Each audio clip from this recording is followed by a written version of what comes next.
Alrighty, going to be doing a builder buy for the CyberPower Gamer Supreme Gaming Desktop AMD Ryzen 7 3700X 16 GB of RAM NVIDIA GeForce RTX 2070 Super 1 TB SSD, and it is an M2 NVMe. It's the Western Digital one, which we can see it hanging out right there, which is actually pretty cool. So looking at the pictures of what people are getting, the motherboard seems pretty standard. This is actually a push-pull.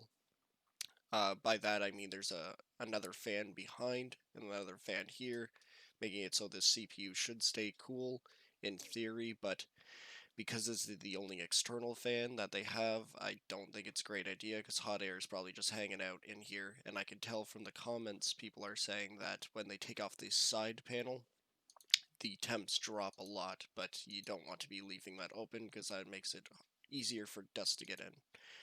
So if you do buy this, I strongly suggest maybe relocating this up top here. So just literally unscrew it, put it up top, leave this fan open by itself, and then that one will be up there. That way it won't be interfering with airflow. I get why they're trying to do this, but without the two fans on top, or actually it looks like there's three locations. Let's see if they have a clear thing. 1, 2, 3. Oh, yeah, it looks like you might be able to fit three up there. Maybe not, but maybe. Um, yeah, but overall, I got what's in this thing by looking and researching. So it is the Ryzen 7 3700X. It is 16 gigabytes of RAM, 2 sticks at 3000 speed. One person got an MSI Ventus RTX 2070 Super, and then a lot of the other ones I saw was a Gigabyte non-RGB or the standard Founders Edition or the EVGA, so at least it's not Zotac. Um, yeah, above all, it's not too bad. The motherboard could be better. It's an ASRock B450M Gaming, so it's nothing great. So the price for this bad boy is $1,359. And then my builder buy, which I did a little bit different. I went with quality parts over trying to match it. Above all, this is a better system. I went with the most basic liquid cooler, the Cooler Master ML240L RGB. This one is super easy to use for anyone that's never used one before. The entire layout of it is incredibly easy. You just screw into the existing little parts on the motherboard right here, and then Bob's your uncle mounted up top. There's no special thing. You don't have to fill it. You don't have to do anything. It's just very simple. And I went with this motherboard just because of the price, really. $93 for an MSI Bazooka. This is basically the I want to say one of the best motherboards you can possibly get. The Bazooka just has a nice black look. It has 4 RAM channels. This one even has built-in Wi-Fi. 2 spots for graphics cards, a spot for your M2. The speeds on this thing is actually fantastic, and it doesn't look half bad. And then I went with the exact same uh, M2 SSD, 1 TB, and then I went with the Gigabyte 3 fan 2070 Super. It is quite nice backplate. It's like a better version of my 1660 Super. Mine's plastic. That one's definitely metal.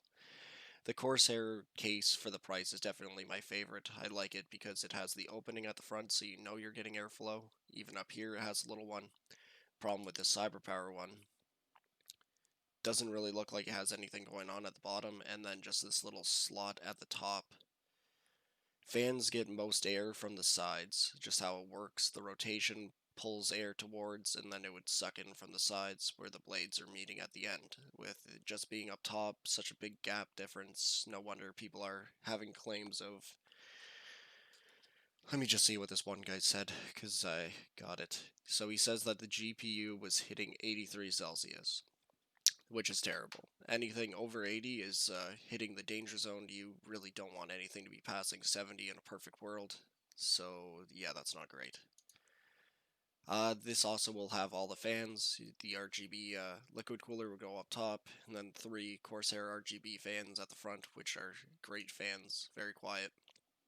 I couldn't find anything on the power supply, but I imagine it's probably at least a 600 watt. I went with the EVGA just because it's a decent brand name, and personally to me, these colored wires don't really affect me too much.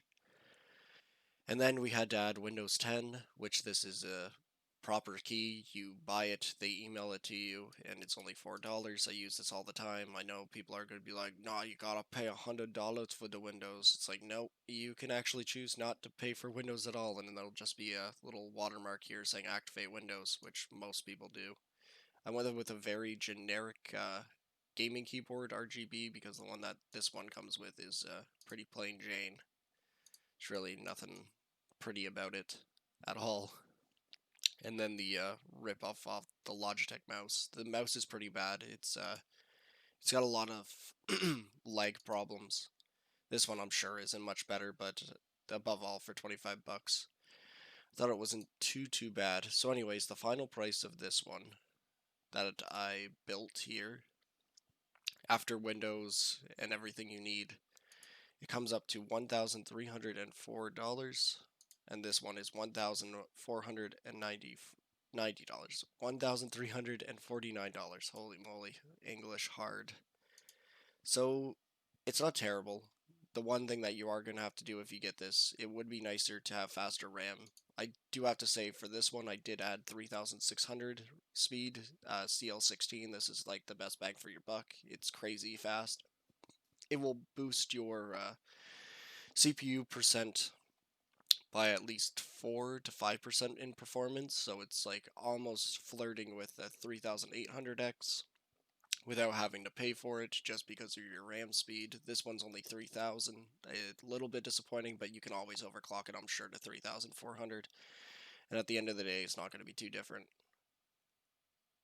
But yeah, so if you do get this one, the first thing I would do is move this liquid cooler up top, make sure it's set to pull air out. I would just put it up top there, leave the one fan at the back. That should help with the temp problems. It looks like this is made of glass, so no way you're drilling into it. I'm curious to see how, like, if I could actually touch this to see what that is, because if it is, like, open, I would even consider drilling in to, hopefully this is plastic at the front. Maybe it's painted glass and painted, so I don't know. But I know with my old CyberPower, I had to drill multiple holes into the front to get better airflow on the cooler master case they were using. So yeah, it's not too bad, and the performance should be really good in all games. The Ryzen 3700X is a really good processor. I would rather have seen a 3800X just for like the little bit extra cash, just get that boost.